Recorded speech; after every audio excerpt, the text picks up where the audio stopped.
Hey all, we are a few minutes early, but I figured I would let you in just because I was bored. So while we wait for everybody to join, we've still got a few minutes. Looks like there's a good crowd at Universal. That's awesome. Yep, we're trickling on in. Wonderful. How are you, Josh? You are on mute.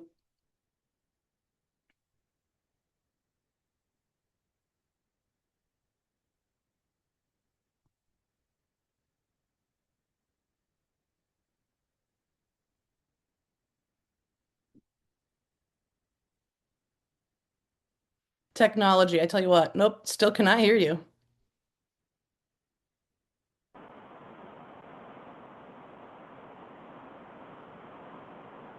Are you, are you talking to me?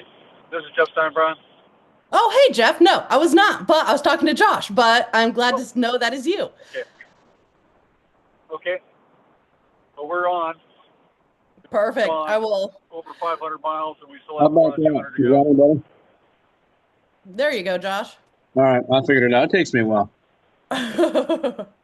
Jeff, where are you guys driving to? 500 miles? We're in North Carolina. Oh, nice.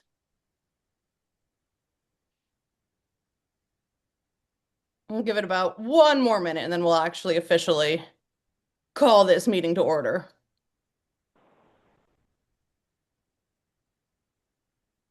I'll tell you what, though, I got a new light because it's so dark in this corner. It's really helping me out because I thought it would emphasize my little wrinkle I've got going on here, but it is not. And if it is, don't tell me. Um, Let me live in my fantasy world. How's your weather out there?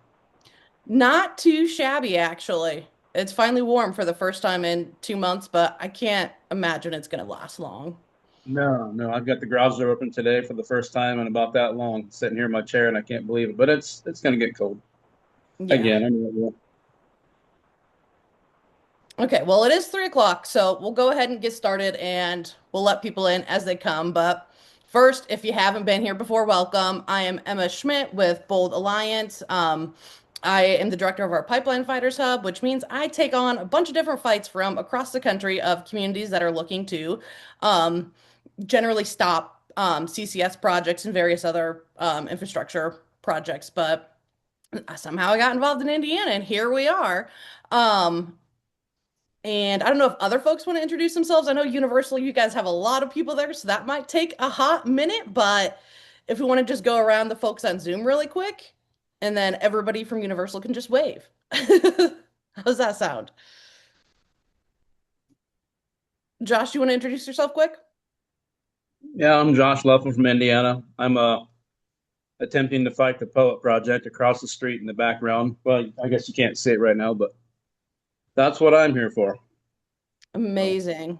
Doug, I'm Doug Martin. I'm the board president of Universal Indiana.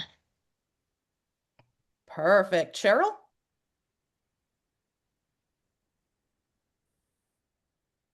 Maybe not. Jeff,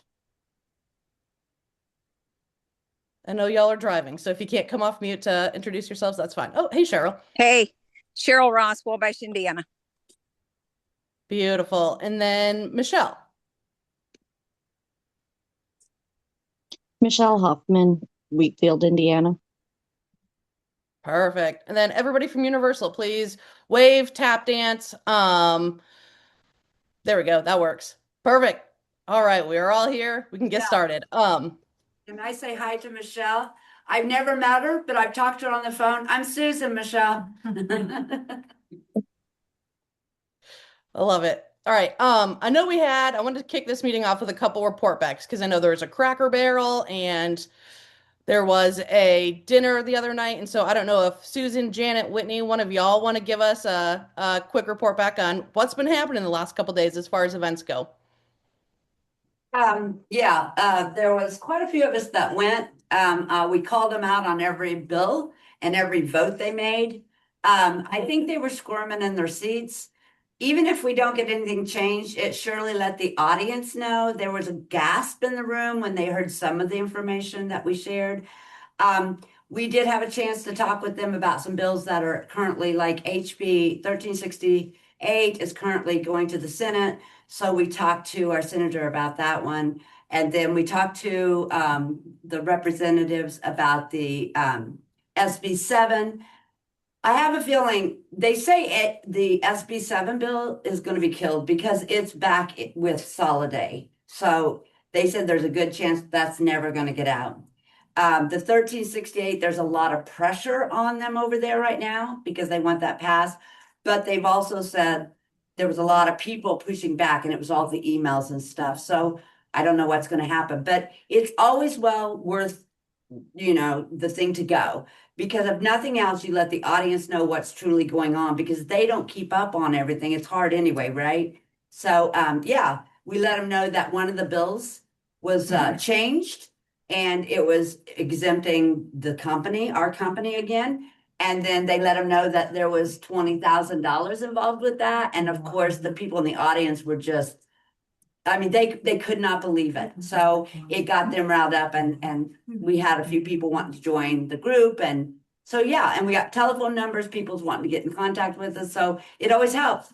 1, 2 at a time is what it takes. So that's all I got. Janet, do you want to talk about the soil water? Oh, the soil and water dinner, we were able to talk to the director, Brenda Kearns, and also some of the people that are running for office, like the Senator Good. And there was a council person that's wanting to run against Mr. Good, and a few other people were there, and also talked to a young person who really was very interested in what we were doing with our fight against Wabash Valley Resources, took the brochure. So it was informative. It was a good chance to be out. People saw us in our red shirts. They knew what we were there for.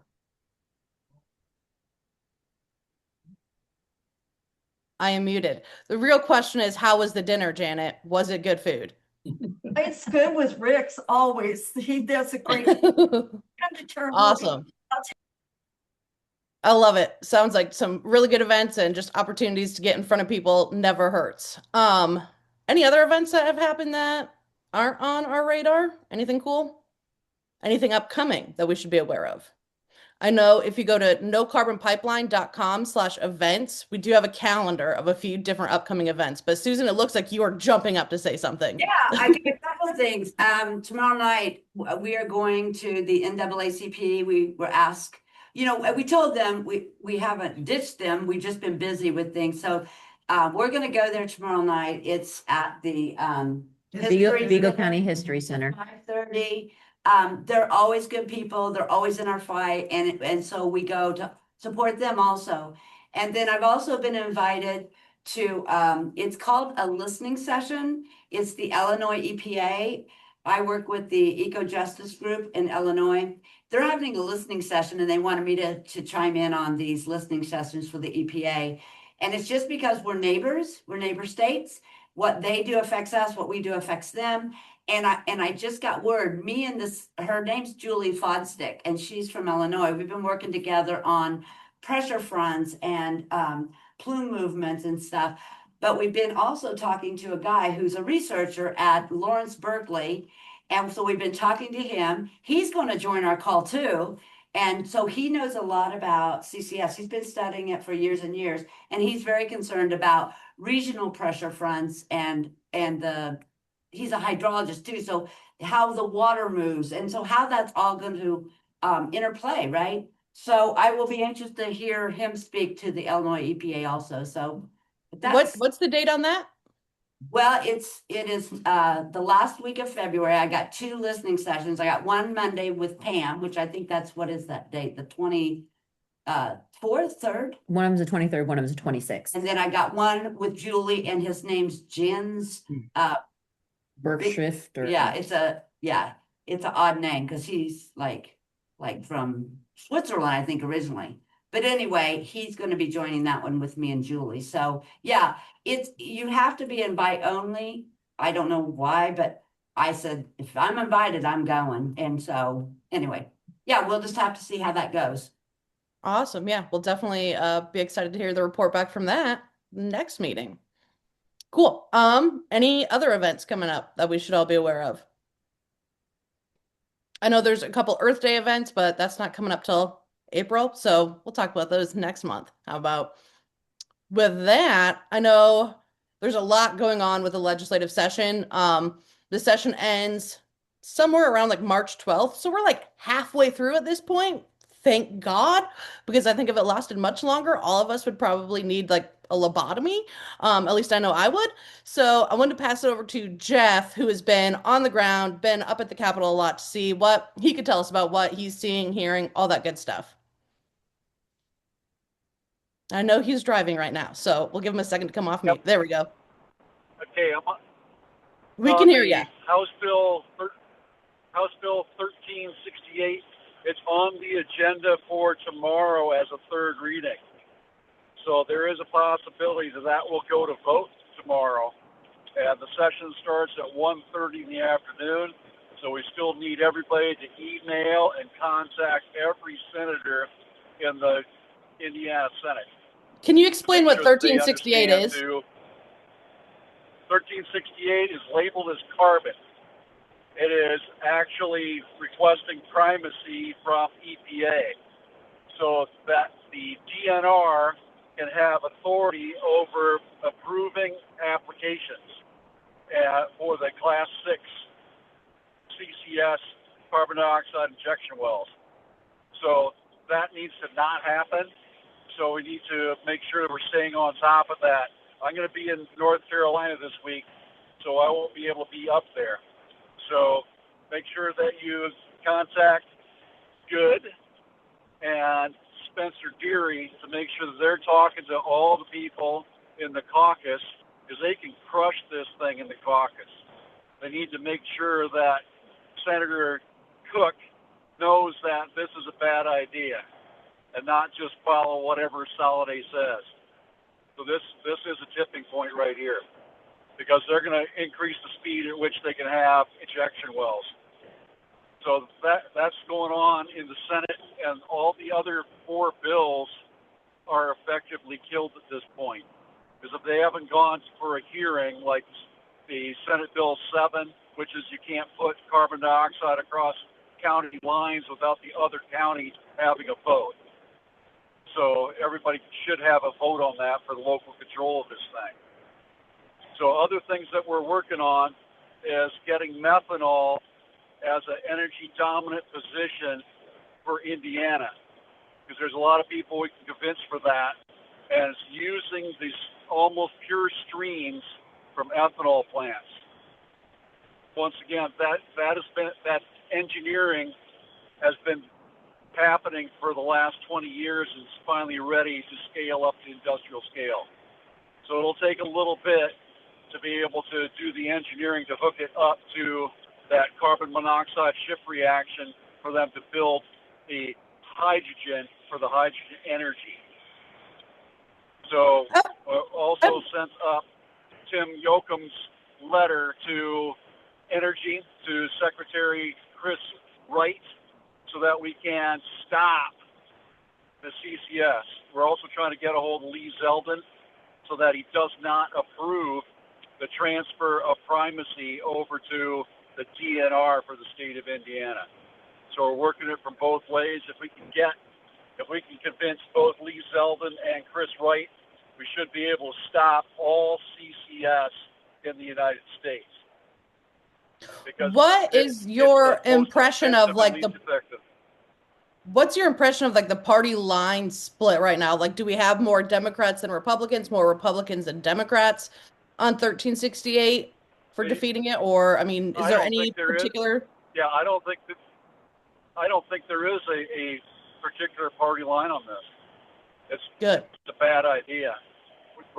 Actually, the Democrats that haven't been voting for this stuff forever are willing to listen, which is encouraging. Because the good news is on the Senate, 2 more are retiring this year, and there's already 15 new senators out of 50, 15 out of 50 since 2022. So it's a new piece, so they haven't been lied to as long as the other people have. So it's an education process. They gotta first admit they've been lied to, and then they have to realize there is information out there that they could have seen, because it goes all the way back to 1996 of declaring that the UN was all full of manure since 1988 on this climate thing. So the first domino to fall is the endangerment finding, because that had no real science behind it, and it was villainizing carbon dioxide.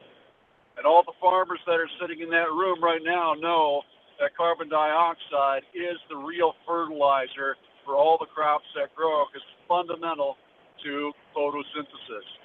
That and water vapor, plus the energy from the sun. So we need more carbon dioxide in the atmosphere to be able to feed the whole world. From all that I've read, I am firmly convinced that if we get to 600 parts per million, we'll be able to feed the whole world. Nobody needs to starve. And we're at 425 right now. I just want to reiterate what you said at the beginning, which is that it is 1368, which is the bill that would allow primacy for Indiana, which means that the state would oversee what the EPA is currently overseeing, which would mean we're losing, expert voices and everything else that exists on the national level. And it would fast track permitting for Class 6 wells. I don't think that it would probably impact anybody fighting WVR or POET, just because this sort of thing takes time to implement if it were to pass, but it would impact everybody else on down the line, right? And so that's why it's so important that we want to stop it. Correct. And that vote is coming up potentially tomorrow, so make sure to get your emails, your phone calls, all that good stuff out to all of your senators today, hopefully. Absolutely. I just want to Yes, today and tomorrow morning. So each day, once today and once tomorrow. And it's got to be before noon, because that's when they get out of almost all of their committees to go to the session at 1:30. Perfect. Susan. I just wanted to tell the group here one thing about 1368. I don't know that they're all aware of, is it's a bad bill all the way around, right? But also in that bill, and it actually in the very summary, the very bottom line says it excludes WVR, okay? But that's not, to me, the most stupid part of this. It says that WVR is not experimental. It says the pilot project's not experimental. But they got their special laws because they called it a pilot project. That company has been here 10 years, not made a single product, not captured an ounce of CO2, has not drilled their injection wells, and yet this bill is now saying it's not an experiment. It was supposed to be the demonstration for the whole state, and now they're just opening the floodgates up, which to me, if they're not a pilot project, if they're not an experiment, then follow the same daggone rules as everybody else. That's all I got to say about that. I don't believe for an instant that's all you have to say, Susan, but we'll accept it. All right. I think that's it for legislative updates. Basically, yeah, we've got to keep fighting the bad stuff. We can try and figure out some ways to manipulate the system to maybe see some movement on our good stuff, but I kind of doubt that's going to happen. But that doesn't really mean much, because I will say we never pass legislation the first year it's introduced, like ever. I mean, even South Dakota, where we saw a ban on eminent domain abuse get through with, huge momentum, that happened from years of work. So it's just, this session might not have been quite our session, but I think it just shows that the momentum can just build from here, and next session we can win. And as long as we keep doing what we're doing, delay, which is how you stop a project, I think we'll be fine. One other thing before I want to get into, I have a quick little training to show folks today, but before I get to that, I wanted to just mention that we did see a lawsuit filed from Richard Blythe. He is just a, everyday constituent, not a lawyer. He's filed it pro se, which means he'd be representing himself, wouldn't have a lawyer. It's interesting, he filed it in Vigo County, and basically just says that this is, the WVR project is a massive problem, shouldn't go forward because of, a variety of like bad engineering and things like that. We'll see where it goes. I don't think it's been scheduled for any like real court date or anything like that at this point, but we'll keep folks updated. Just because it'll be interesting to watch. And on the note of just legal stuff, do want to just note that we have seen some very promising action from two separate attorneys at this point, which is really great because they're both fantastic attorneys, and I'll keep you updated. Hopefully we'll have really good news next month on exactly like a plan of action and a strategy all in place, but things are moving forward on that front, so don't fret about that. Any questions, thoughts, concerns, deep dark I have a secrets to question. share? Yeah. I heard some talk about 1416 as well as the 1368 bill, and 1416 would be stripping our county commissioners of all of their power when it comes to anything CCS. Is that still a thing? Are they voting on that? Where's that at? Because I hear a lot about 1368, but I hear nothing about 1416.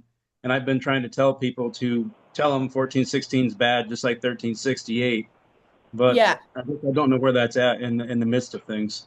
So 1416 is what would I have know of that essentially one. allowed ordinances like to be stripped away. You would have had like no real local control. As far as I'm aware, that bill is dead, but somebody correct me if I'm wrong.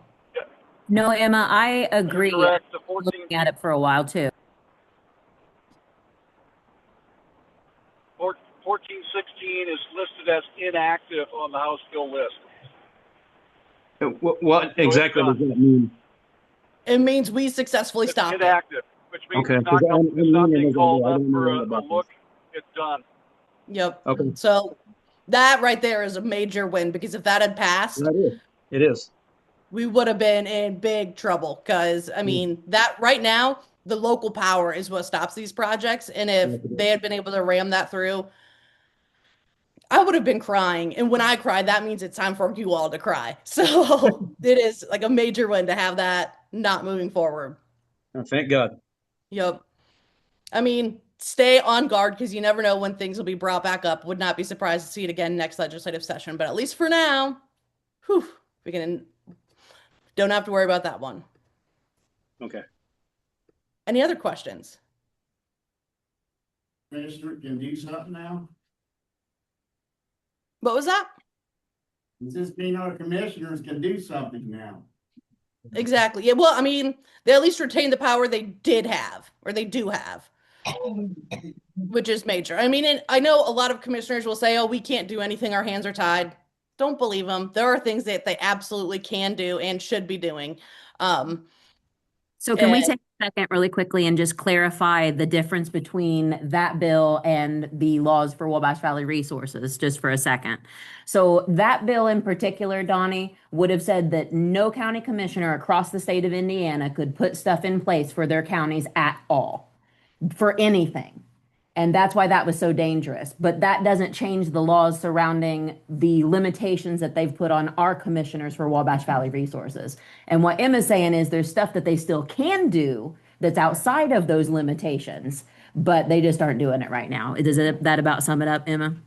Pretty much. I mean, that bill was, in my opinion, completely unconstitutional because the Indiana Constitution basically says that, hey, if we don't have a law saying this person is in control or this agency has like the authority to do stuff, then it automatically like means that your local government has the power to do that sort of thing. I'm explaining that a little like, but at the simplest level, that's what it means.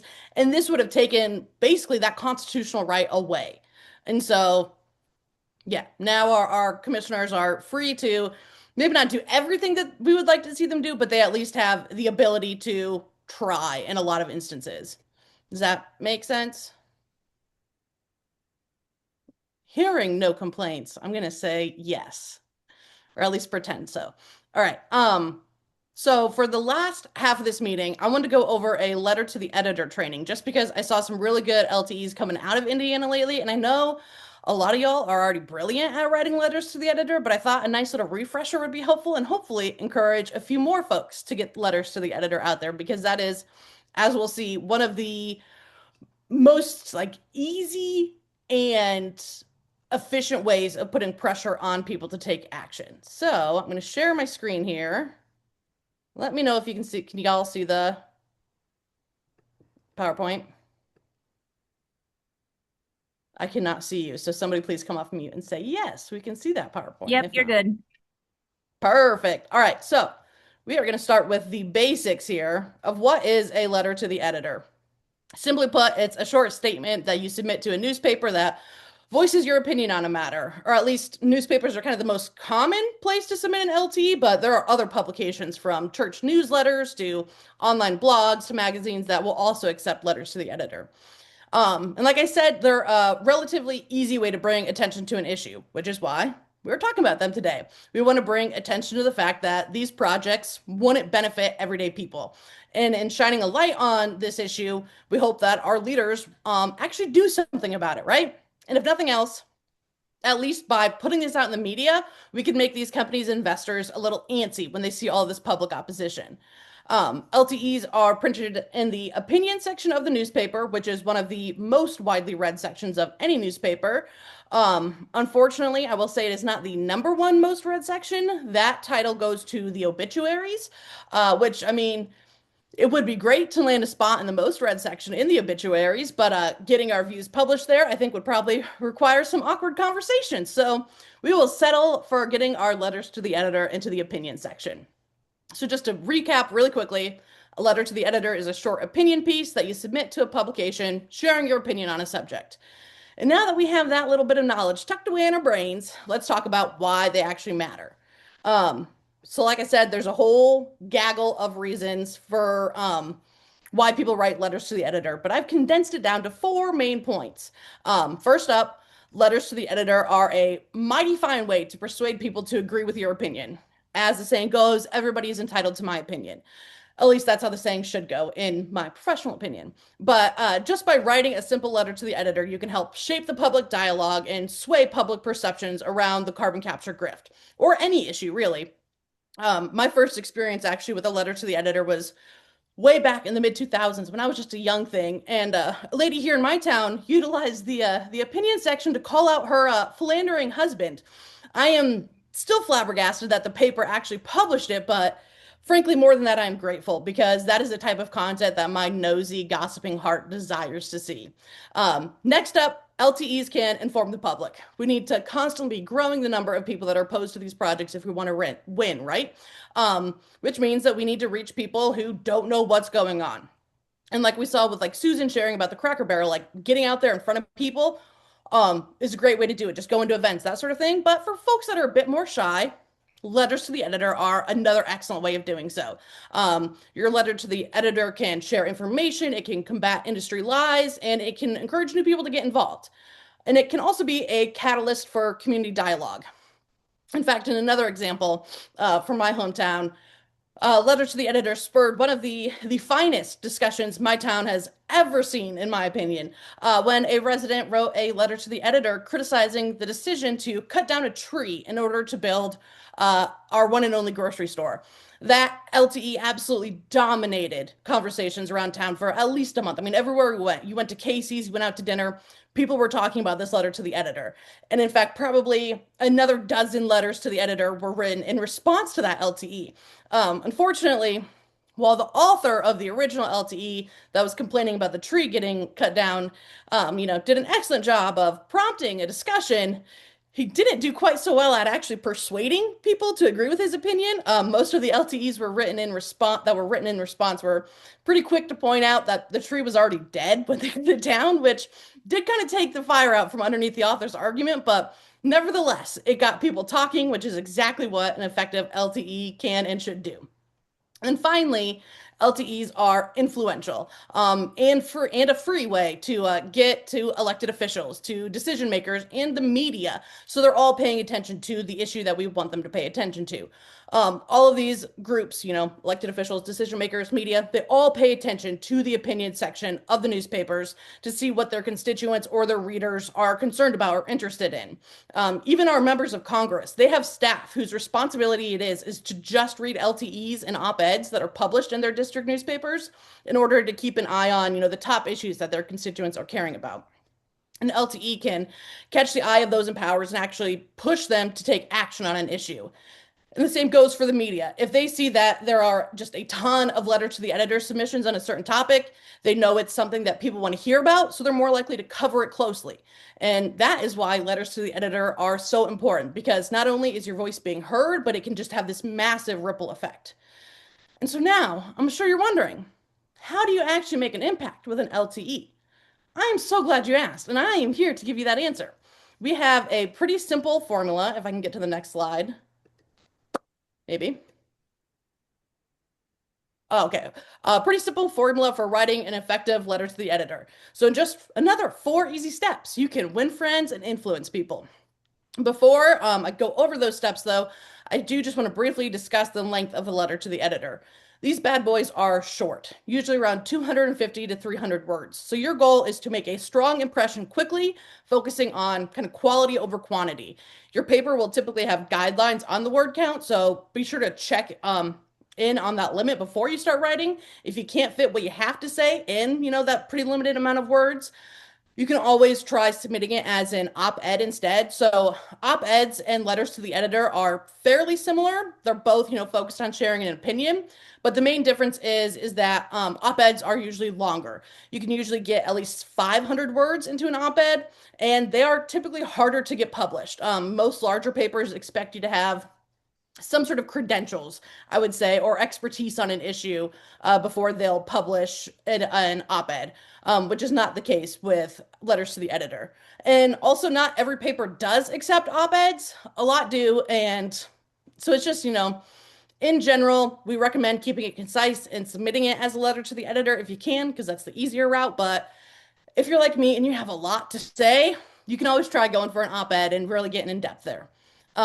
But now let's chat about the format for an effective LTE. So your LTE should begin with a statement that captures the reader's interest. Your opening line is the chance to make the reader pause and pay attention.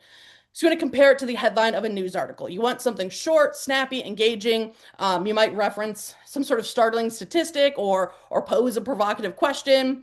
One of the best things that you can do is to tie your letter to a recent event or respond to a letter that was just printed. So you could say like, hey, right now the legislature is about to, consider a bill, like yada, yada, yada. And this is why this bill is important. That sort of thing, like tying it back to something that's happening right now.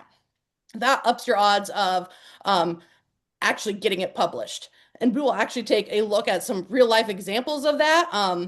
We call them hooks later on. But before we do that, let us move on to step 2, which is after your opening hook, you take a sentence or two to summarize what's happening. You're briefly explaining the issue.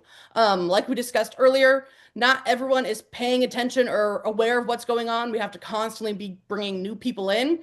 And obviously, your letter to the editor isn't going to be very helpful if people don't understand the context. So always take a few words to explain the situation, say that this is a carbon capture project that is intending to dump so many, millions of gallons of CO2 into our soil and that sort of thing. 1 or 2 sentences should do it.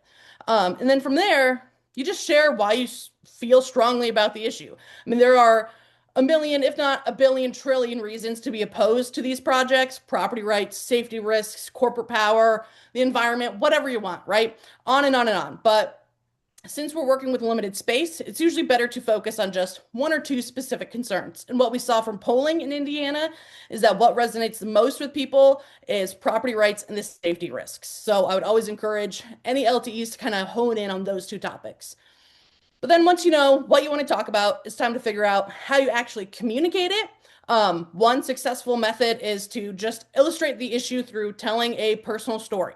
People tend to relate more and just remember the information better if it's shared through a personal story. If that's not your jam, you can always address your concerns by sharing or, expounding on a fact or two. But I think bringing that like personal narrative into it always helps a little bit.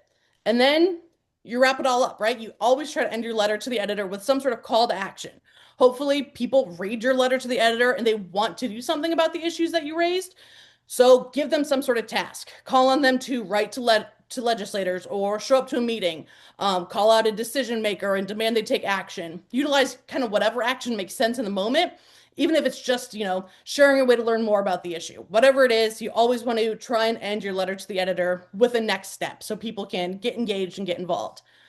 But as we're talking about ways to learn more about the issue, why don't we learn more about by moving on to the next slide, if I can get us there. So, talked about kind of what all goes into writing a letter to the editor, but what happens next? So once you've written your letter, I mean, I suppose you could just hang it on your fridge, but it's probably more useful if you actually submit it. So the easiest way to do this is to just head to the opinion section of your paper's website. There will most likely be a submission form along with all the guidelines, the word limits, what info to include, who to send it to, all that good stuff on your newspaper's website. And usually it's pretty quick. You can just, paste your letter into their submission form, enter in your name, your town, maybe a phone number for verification, and then hit submit. If you're not like super into the internet, a lot of newspapers, you can just mail them a handwritten LTE and just let them know, like, this is my name, this is my address, I want to submit this as an opinion piece, that sort of thing. But the main thing to remember is that you only want to submit to one paper at a time if you can. Editors want original content, right? So they don't necessarily love when you submit the same letter to multiple papers. If they don't print it after a few days, I would say follow up with them and ask, like, hey, what's going on? Are you going to run this? Are you not going to run it? And if they aren't going to run it, then you can go ahead and submit it to another paper at that point. But it's not at all uncommon for larger papers to turn down a letter to the editor. They just get so many in that you can't print all of them. So don't take it personally if they don't want to run your piece. Just take it to the next paper. But to give you the best odds of actually getting published, we do have a few tips and tricks. If I can get there. All right, so the first thing to remember is to, one, just state facts. Don't drown people out in numbers. One strong stat, that can support your point, that's great, but too many, and it starts to kind of feel like a spreadsheet. Nobody's going to remember it all. Their eyes are going to glaze over. You're not going to make an impact. Number two is to include credentials if you can. And this doesn't mean you have to have, degrees or a fancy title, anything like that. Just a quick line that shows your connection. Are you a local parent, a farmer, a landowner, a retired teacher? That's the kind of credibility that editors and readers like to respond to. Always try and target your local paper. Letters from locals just carry more weight, and editors prioritize local voices, so you stand the best shot of actually being published in your local paper. If you have, like a statewide paper, obviously that's a bit different, but I think that the best, especially if it's your first time submitting an LTE, the local paper is the place to go. And then number four, make friends, the editor, if you can. I mean, it never hurts, at least. And, if your letter does get published, make sure you shoot them a thank you note. And, hopefully you have built at least somewhat of a relationship, so they're more likely to publish you again in the future. Number five to remember is to just avoid jargon. Write like you're talking to a neighbor. You want clear, direct, plain language that will get the best results, right? You don't want to start throwing in all sorts of fancy words and things like that. You're going to lose people. Number six is to keep it original.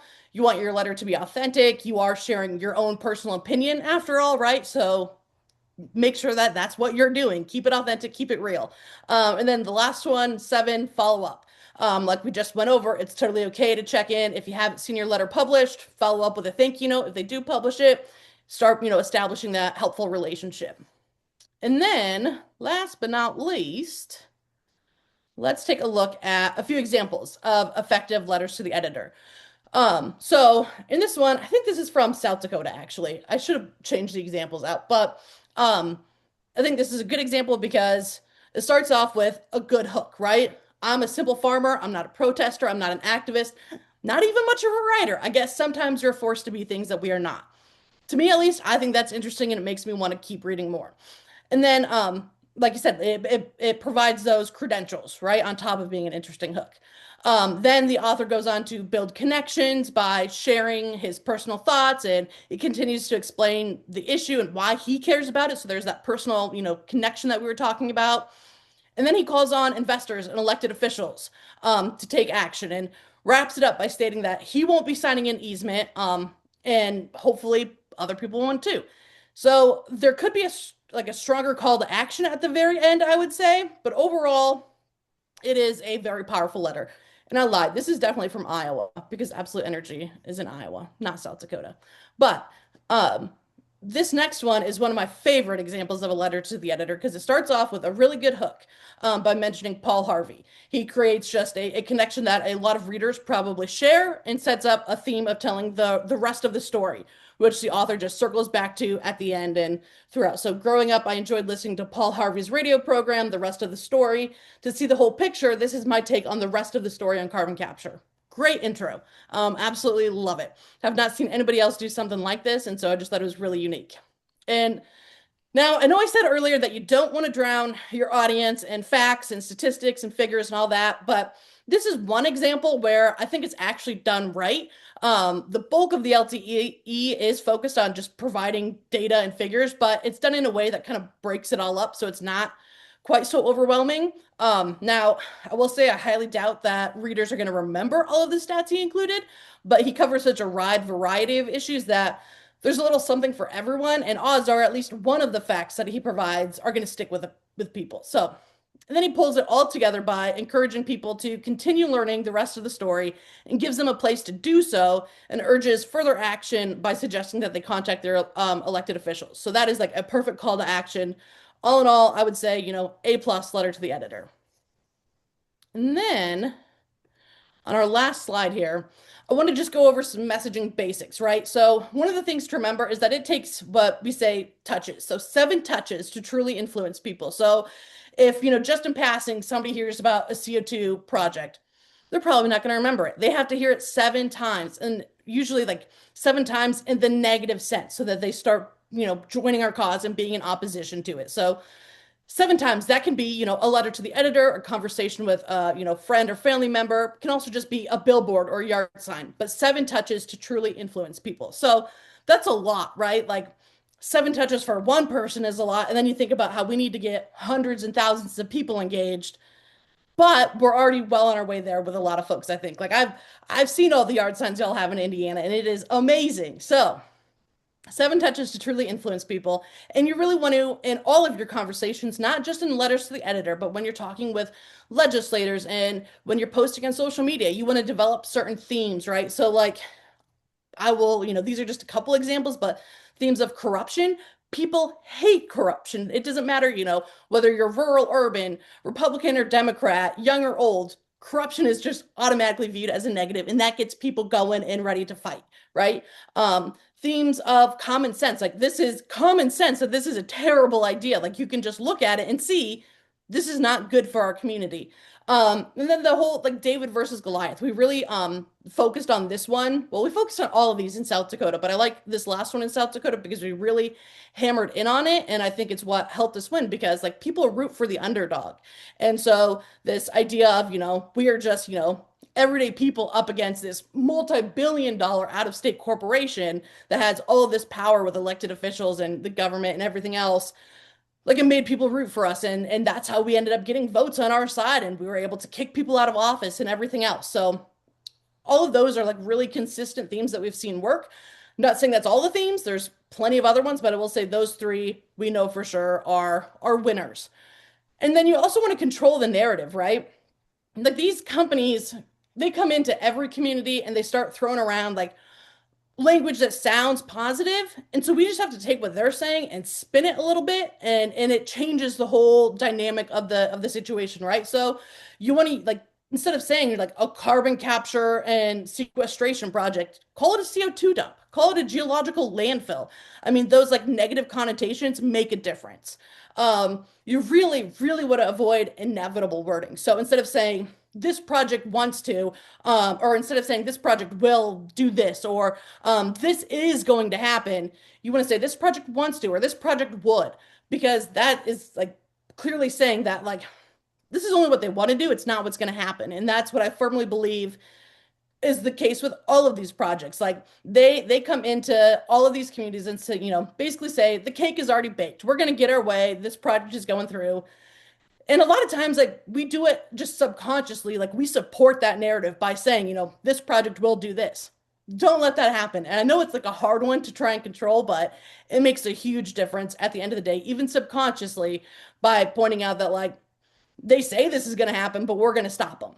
And then the last just little tip is use those adjectives, those descriptive words as much as possible. So instead of saying, this company wants to, say this inexperienced company wants to, or this is, a pipeline, say this risky pipeline, instead of just calling it a project, call it an unwanted project or an unnecessary project. Like use those descriptive words to your advantage because pretty soon they catch on and that's what everybody is using. And you can't, hear about this project without hearing that it's an unwanted project, that sort of thing. It makes a major difference in the, end game of it all, even though it all seems like pretty minor stuff. So, like I said, this is like both of our letters to the editor, but also when you're talking to legislators, your community members, all that good stuff. I mean, try and remember these things in all of your conversations.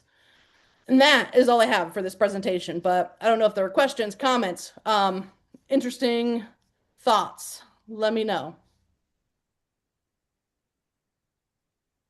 Okay, perfect. Anything else we need to go over? The paper here in our area, so few people take it that I'm wondering exactly how many people actually read the letter to the editor. Yeah, I will say, I mean, that's everywhere, right? Like just newspaper readership has gone down, but they have kind of balanced out with getting them online. And I think a lot of people get their news. Actually, I don't just think this, I know this because we did polling on this, is that most people are getting their news from Facebook. So if you can even just like submit a letter to the editor, sure, it gets printed in the paper, but then you get the link to it online and then people can read it from your Facebook or your TikTok or wherever other social media you're using. That's really helpful. And I'll just chime in and say every teacher in Vigo County School Corporation takes the newspaper because we get it free at school and they read the letters to the editor almost every day. And I know a lot of the businesses take the newspaper as well. So just from the feedback I've heard in Terre Haute, a lot of people are seeing our letters to the editor at least at work. Yeah, there's a lot of people that will, just pick up the newspaper at the doctor's office and they're flipping to the obituary or the opinion section more likely than not. So even it's just not the numbers of who it's delivered to, but all in sum, it's an excellent way to get the word out there. And like we said, sometimes the target is an elected official and they pay people whose job it is to just sit there and read the opinion section and mark, okay, one person wrote about this issue, one person wrote about this issue. And so the more we can get out there, the more difference we can make. Yeah, and I will say too, if you find one, tell us or whatever, because making those snippets and putting them out, if you put a link to the actual newspaper article, people can't access that link unless they have a subscription. So if you put out the picture, right, that allows them to read it. And I think that's what's helped us. We always post our letters to the editor. And we've had multiple people here do some good letters. And we had one just last week. Earlier this week. Yeah. And it was about eminent domain, which is, again, it was a good one. And I think the newspaper also, other newspapers picked those up because I found it in a Yahoo piece. So they do. That was a really good letter to the editor. I mean, that's what inspired me to think that, hey, let's do a training so everybody can be submitting really good letters to the editor. Because, and it's interesting how, they make their way to just various different online sites and everything else. And I mean, that's one of the really good things about LTEs is like, we can all admit it, most people don't love to read a lot. And so 250 words, short and sweet, most people will actually read that. Whereas, your longer, average newspaper article, which is maybe 500 or 750 words, a lot harder to get through than a short and sweet 250 words. Well, and I would say that, it can be discouraging if they're not published the first or second or third or fourth time. But if you keep pushing the subject, like in North Manchester, Indiana here, it took a while. It seemed like we were constantly climbing this hill. Like, who is going to bite on this? Who is going to publish it? When is it finally going to get done? And then you'll find one instance where a company will do something stupid. And in our case, it was when Poet tried to push out a letter of support in a invite-style private meeting that they had. We were able to get one of our team members to basically infiltrate the meeting. She came back with the information. We were able to show the public, hey, look at this piece of paper here. They're wanting people to sign this in support. Well, that completely blew up our community. I've never seen so many angry people. I was so happy to see so many people so mad at this thing. So we capitalized on it. And then, and only then, did it become easy to get things put in the newspaper. We weren't getting even letter to the editor. They were throwing this stuff on the front page. They did it numerous times for us. And yeah, you don't get a lot of younger people reading the paper, but the things like a good instance would be like a couple weekends ago, maybe last weekend, we had a public CCS letter of opposition signing event, one of many that have been extremely successful. If you haven't tried those, you should try those. They work. And you can show the commissioners what your community really thinks. Well, we had an older gentleman walk in, one of many that has said this, but he said, "Hey, I saw your piece in the paper, and I'd like to come in here, and if with your permission, I'd like to make about 50 copies because I can get at least 50 of these things signed for you tomorrow." And I said, "All right, that's just one guy that read the paper. That one guy, and I know that he will, he has deep connections, 50 more people to show the commissioners that, hey, we don't want this." And so it's like that. You have to battle your way up there. But once you get there and you get the people connected, and like you said, they hear it 5, 6, 7 times and it snaps. And they're like, "Hey, what this guy's saying isn't bogus. Look at the papers, they're covering this. It's front page now." So anyways, that's my little exciting rant. I'm excited because it was such a hard battle to get these people to cover it, to listen to us at all. And now we can get stuff put on the front page without even having to breathe. It's just so easy to do because it's become a thing. Like, people know what these companies are trying to do. And it is the hot topic now. And I will say too, like if you ever write an LTE and you want somebody to proofread it, edit it, whatever, I am happy to do that. That is my favorite part of this job. So we can definitely like make sure it is hitting all the marks so it's more likely to get accepted. And I mean, like Josh was saying, like don't get upset if you do get turned down because that I've been turned down more times than I can even think about. In fact, my newspaper now, because of some things that I submitted, all of our opinion sections come with a warning that just say these opinions aren't necessarily endorsed by our local newspaper. And it's like, whoops. But I mean, that stuff, like, well, you just got to keep trying, and eventually you will get through. Any other thoughts, questions? To add to that, Janet sent one of those to me, and I used it to communicate with the senators. And that might have been the piece that caused the caucus to say, "Hey, this is probably not a good thing." Absolutely. Absolutely. It all adds up and makes a massive difference. And so I guess that's another thing that I should add. Like, don't just write these letters to the editor, share them around. Like, send them to your legislators, post them on Facebook, all of that good stuff. Like, that's how we build momentum.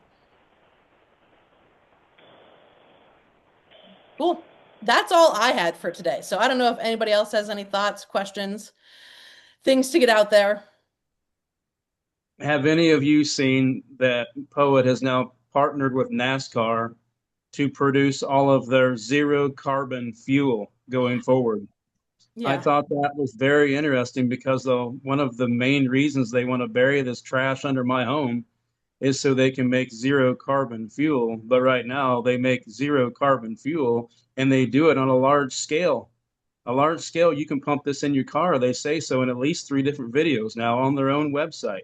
Well, 2 on their own website, and one, I think it's WCBY or something was the station that covered them.